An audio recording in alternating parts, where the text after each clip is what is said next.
Mr. Speaker, sir, Singaporeans and families have been facing higher cost of living prices from food to daily necessities to utilities, and all these costs have increased quite significantly for them.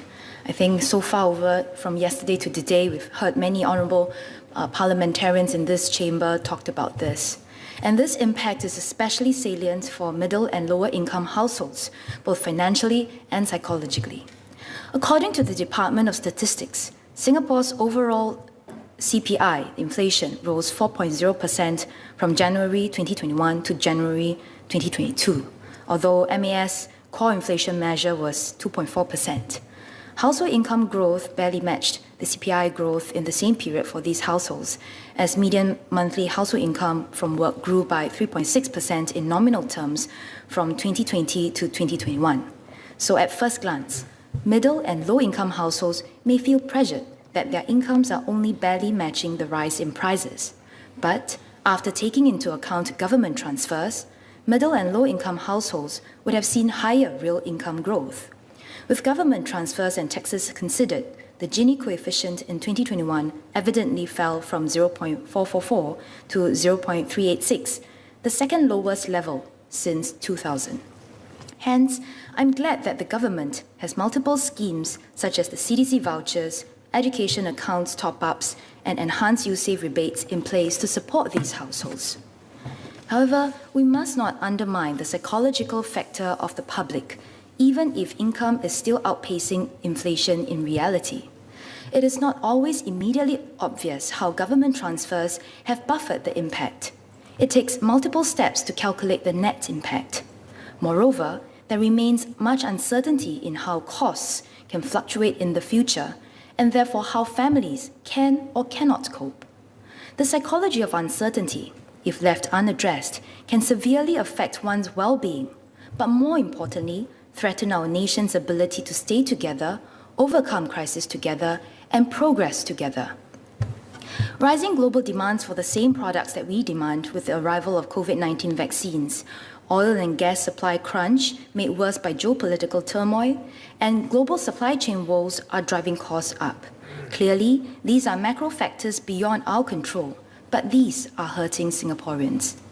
For example, the sudden spike in energy price forced a few of the open energy market operators out of operations. Customers are transferred back to grid operator, the SP Group, or they could choose other private operators that survived. Regardless, energy prices have increased significantly across the board. During a house visit in January this year, I met a McPherson resident who runs a small shop, and she shared her frustration and anxiety with me. She had subscribed to Best Electric, one of the open energy market operators that went bust last year. Her monthly electricity bill doubled from $1,800 in the first month after SP took over her account, and this monthly bill further increased to over $8,000. It was more than a fourfold increase. For small operators with a modest margin, such a shocking increase drives them into the red. Needless to say, these small operators, many of whom are Singaporeans with families, will see their household disposable income being affected as well.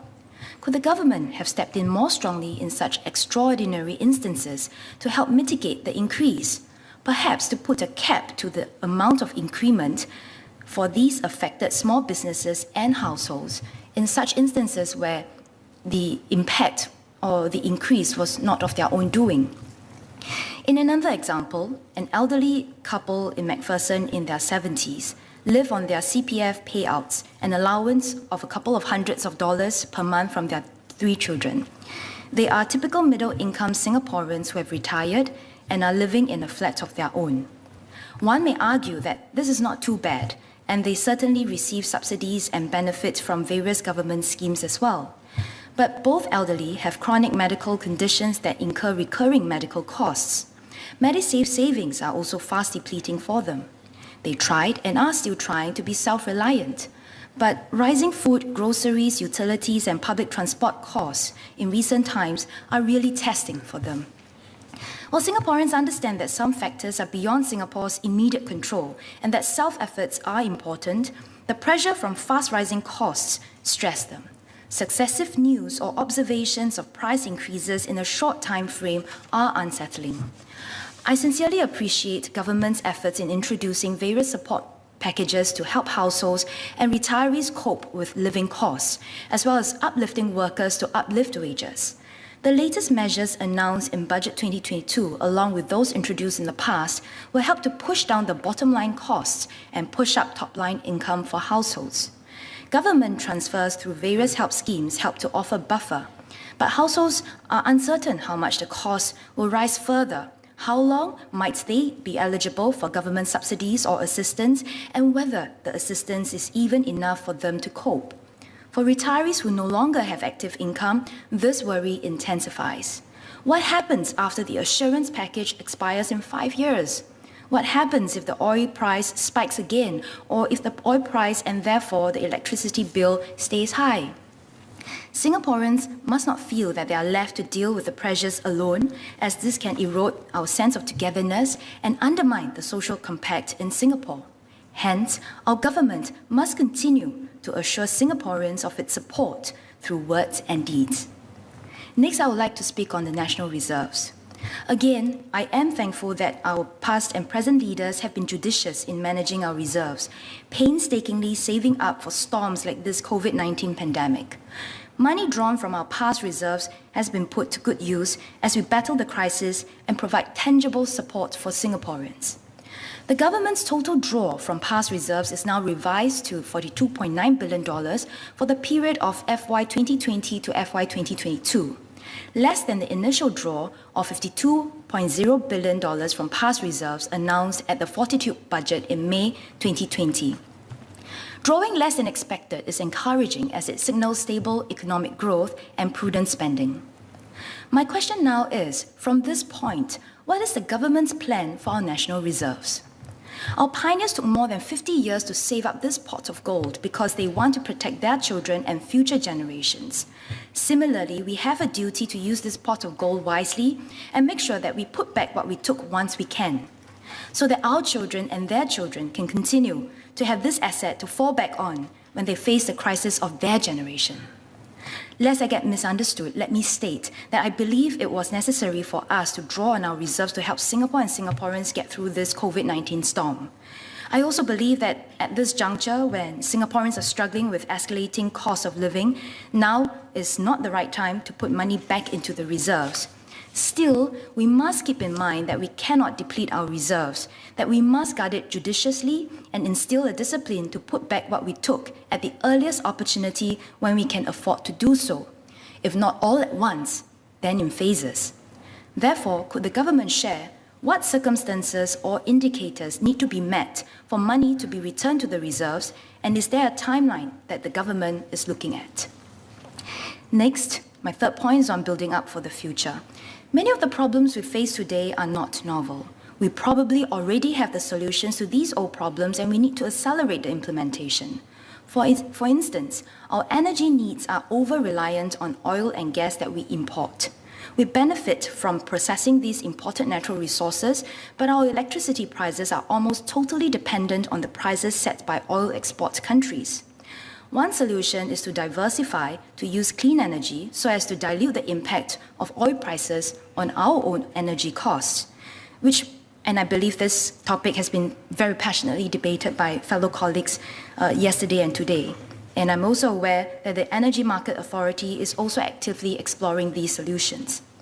Well, another possible solution is to actively deploy smart tech that allow us to move from reactive to predictive maintenance so that we can save energy and reduce waste. This also includes other types of green tech as well. The upfront capex could be costlier, but the longer-term savings could be worth it.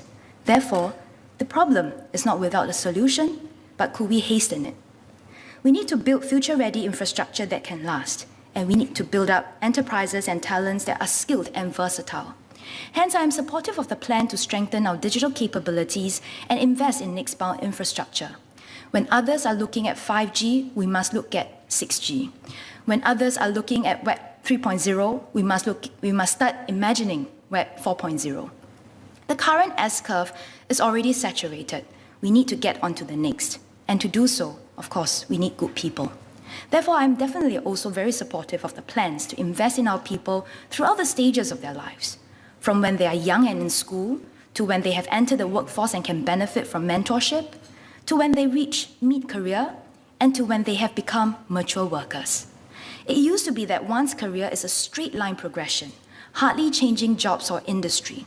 But it will increasingly be commonplace for one to change path multiple times in his or her working lifespan. Hence, by investing in our people, we not only help Singaporeans to achieve their many aspirations, but also recognize them as our nation's key asset. I will also speak more on this during the COS debate. By building up for the future, we can better take advantage of the opportunities and rise comfortably above the challenges that we now face, to move away from quibbling over small margins, but changing games altogether. Singapore's social compacts have evolved over time, from focusing on survival as a nation in the 1960s to 1980s, to the many helping hands approach that encouraged a greater sense of collective responsibility, and that was from the 90s to mid-20s, to the mid-2000s, to now recognizing that government and the community need to play a bigger role to complement individual and family efforts. Singapore has done well so far. As we look ahead, the world is getting chaotic again. Singapore society is also getting more complex with more sophisticated needs and issues. There are still many challenges and uncertainties ahead. Therefore, to continue keeping our people and Singapore together, we must have sufficient guardrails, sufficient support, and very importantly, mutual trust that we will be there for each other in good times and bad. As the government draws from our treasury and reserves to provide financial stimulus and put in place the various schemes and legislations to distribute help fairly and boost flailing sectors and groups that need help, businesses have to do its best to survive, to transform, to keep jobs for workers, to make space, to create capacity to help groom our workers. And workers too will need to be willing to accept concessions during tough patches, and also be willing to learn and keep learning to always be better than who we were yesterday. And at the society level, the more able must also be willing to take less and give more. And the less able need to also be willing to keep trying their best to adjust, to change track, to upskill, and to progress. If we can all be more accommodating, a bit more give and take, try a bit harder for each other, I'm sure there is no storm that we cannot overcome or weather through, and that Singapore will definitely emerge much stronger with every generation. And therefore, I support the budget. Thank you.